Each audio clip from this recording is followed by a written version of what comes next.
All right, our last testimony is a returning missionary to Haiti.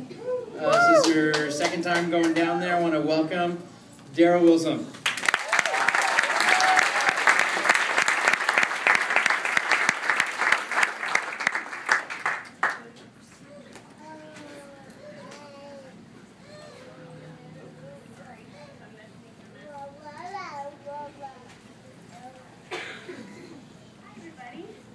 How are you doing tonight? Good. I just first want to say welcome to all the new people, and congratulations to the newly graduating Impact class. I haven't had much of an opportunity to get to know a lot of you because I just got back, but I'm really blessed to hear all your testimonies, and yeah, God's doing a great work. My name is Darah Wilson, and I'm an Impact ambassador recently returning from 9 months, serving in a very small part of the world. It's called Jeremy, Haiti. It's been a blessing. And so, graduates, I just want to ask you, how does it feel to be done? Is it exhilarating? Are you excited? Do you feel relieved? Some of you might be like, whew, I'm really glad that's over. Never want to do anything like that again. Or you might be confused, like, what just happened? What was that? I really don't understand what just happened. It did. And some of you may be feeling overwhelmed with the question of what's next. It's a classic question, bound to be asked by numerous individuals when you come to the close of any season of life. I've come to learn to accept it, and I craft my answers carefully before being asked it. So you can do the same. Just say, I don't know, God does. So, for myself, Impact was a whirlwind experience. I entered 2 weeks. I entered an Impact 2 weeks after a recently ended engagement, and soon found myself hiking on Catalina Island the exact same week that would have been my honeymoon. That was awesome. So,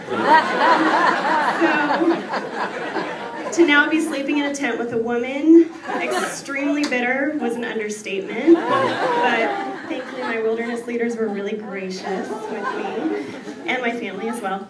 So that's, it's a really great thing about jokes. I've told that before up here, but they're all new since I've been gone, so it's like funny to them still. Anyways, I don't have a lot of time, but I do want to share a few points with you. Back when I was in term 1, we studied a book. It's called Experiencing God by the Blackabees. I know the curriculum has changed a little bit, but I want to share a few points from that really spoke to me. And it's all about knowing and doing the will of God. So, if you want, you can take notes. These are going to be really good points, because I didn't come up with them. First of all, number 1, God is always at work around you. Always.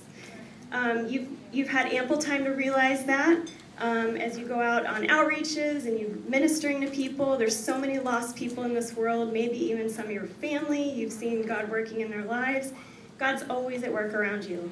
Number 2, God pursues a continuing love relationship with you that is real and personal. And you've all spoken to that tonight. And it's from that place that you can then pursue others and minister to others as God is pursuing you and pursuing your hearts. Number 3, God invites you to become involved with Him in His work.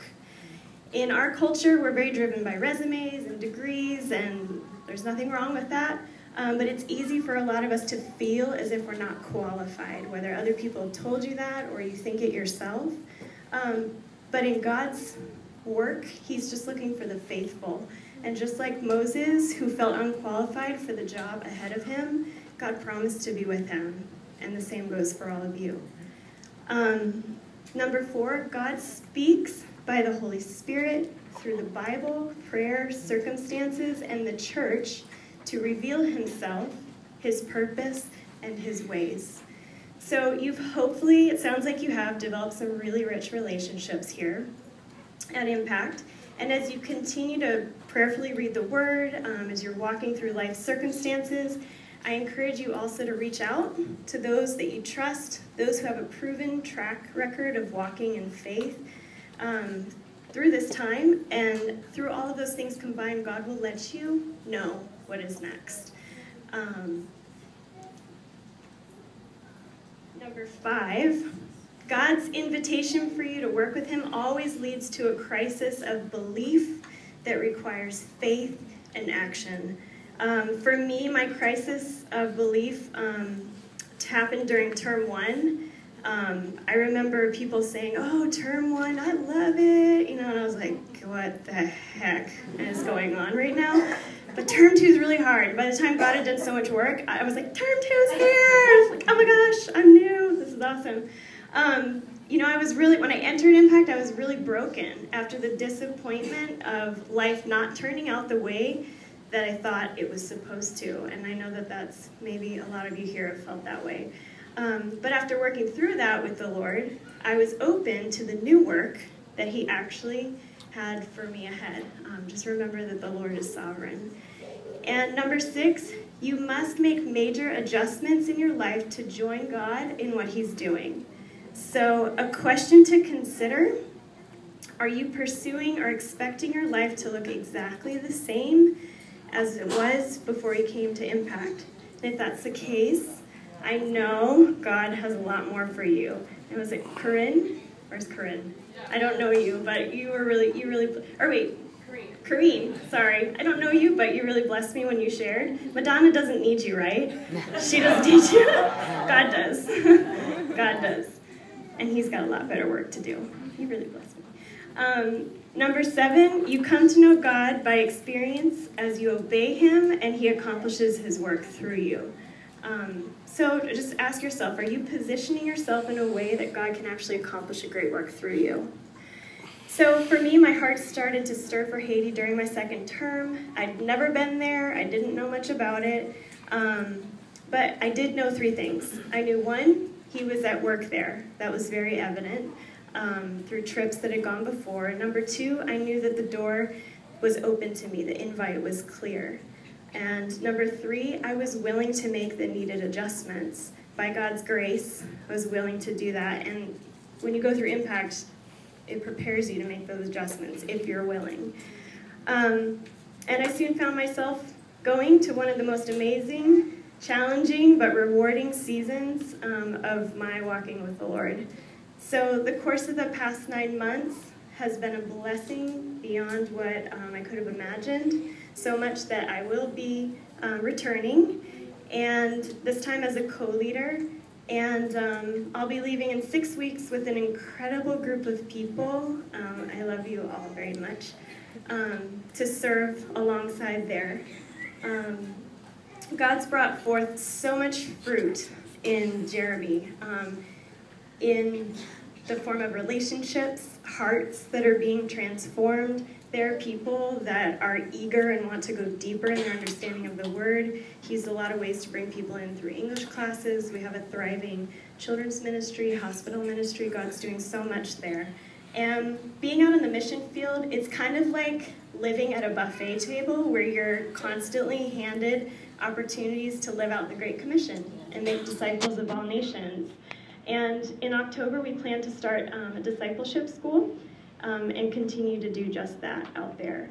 I could go on and on about all the super amazing things that the Lord is doing in Jeremy, but I really don't want you to seek my experience. I know that God has his own for you. And so as, where is it, John shared earlier tonight, he said God has started something great, and that's true. And so as you enter into this next season, my encouragement to you is do not think of it as an end. This is not an end of term, end of year celebration. This is just the beginning. Okay.